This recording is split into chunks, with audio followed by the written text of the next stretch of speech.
Hello, everybody. Jennifer Fleming, nurse practitioner and aesthetic medicine provider. And today we are going to review some updated post-care instructions for botulinum toxin injections.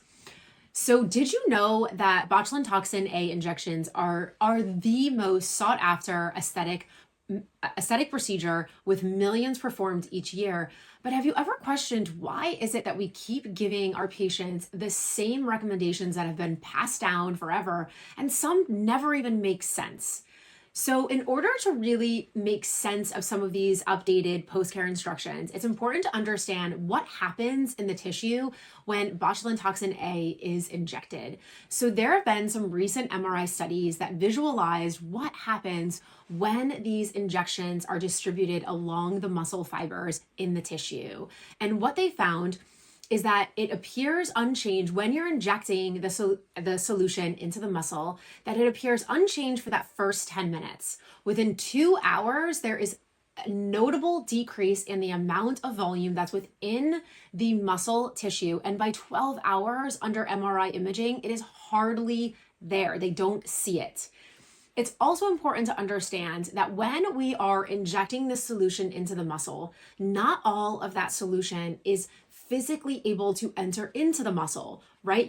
As you're injecting, you probably have some solution that is backflowing. It's likely also dependent upon how quickly we're injecting that solution as well. And so what we know is that there is inevitably going to be what we call a washout period, meaning that within the extracellular space, the half-life is really only a few minutes. So you get solution that's going into the muscle that's going to be effective, and then whatever is left in that extracellular space is just going to be washed away, and you're just going to metabolize that.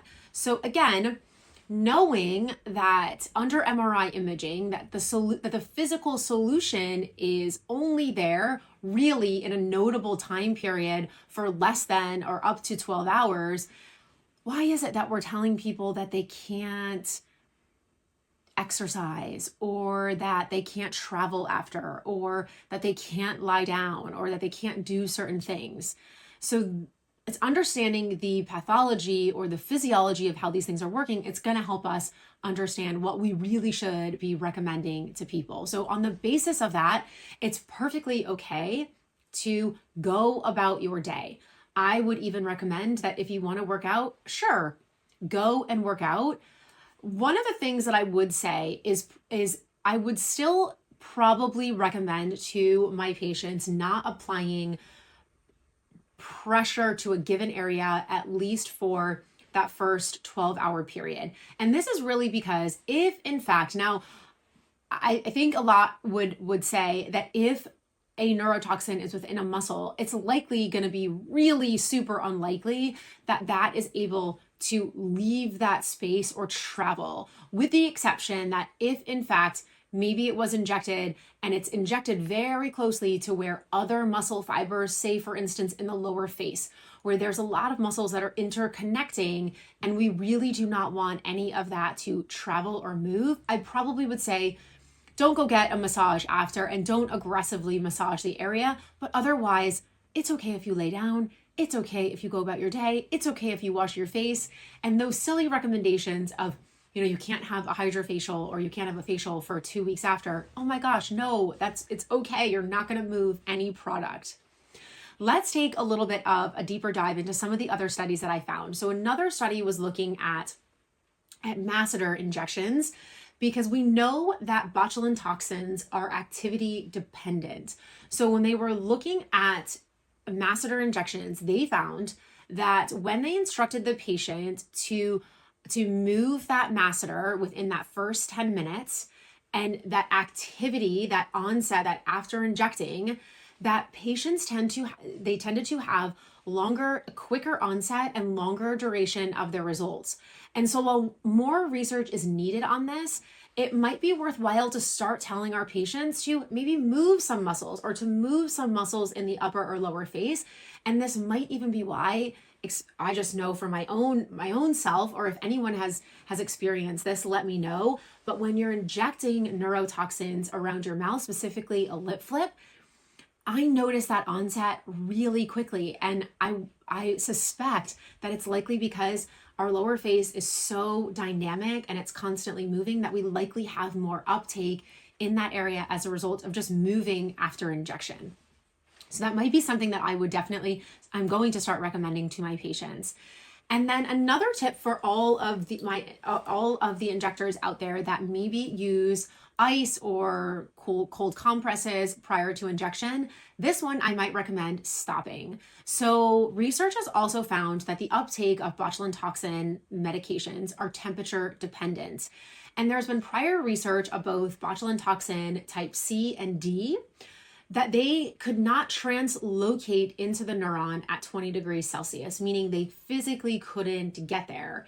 And so therefore, cooling any sort of site that we're going to be injecting prior to botulinum toxin treatments, we should really avoid doing that, because our goal is that we want to give our patients the absolute best results possible. And if we are going to limit any uptake of that medication into that muscle that we're trying to get an effect, that we should probably stop doing that. And then while we know there's a lot of research and talk about zinc and the utilization of zinc, and we are right in that botulinum toxin medications, they are in a way zinc dependent. We found that in environments where there is more zinc, that people could have either faster onsets or longer duration. Now, this is where it gets a little bit tricky. I wouldn't recommend super high doses of zinc in everybody.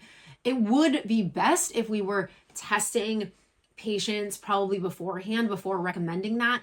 But this is what I know. Most of us are micronutrient deplete, meaning even if we eat amazing diets, we eat very colorful diets, our food is not like what it used to be in the 1930s. Our food is just different. And so I always recommend to my patients that they should be on really good multivitamins. You want to make sure that those vitamins are third-party tested. And you want to have in a form where your vitamins are methylated so you're able to utilize that vitamin a little bit better. So in that regard, zinc is oftentimes is in a multivitamin. So what I would recommend is just stay on a multivitamin. Just take your multivitamins every single day, and you will likely have enough zinc where zinc deficiency should not be altering your results. So I hope this is helpful, and I hope that this just gives us thought about reflection as to why it is we tell our patients to do certain and specific things that in reality just don't make sense. So I hope that you can share this with your patient, and we just want really amazing results for our patients. So I hope this was helpful. If you have any questions, feel free to drop them below, and I will also be sure to link some of the articles that I used to provide this information below.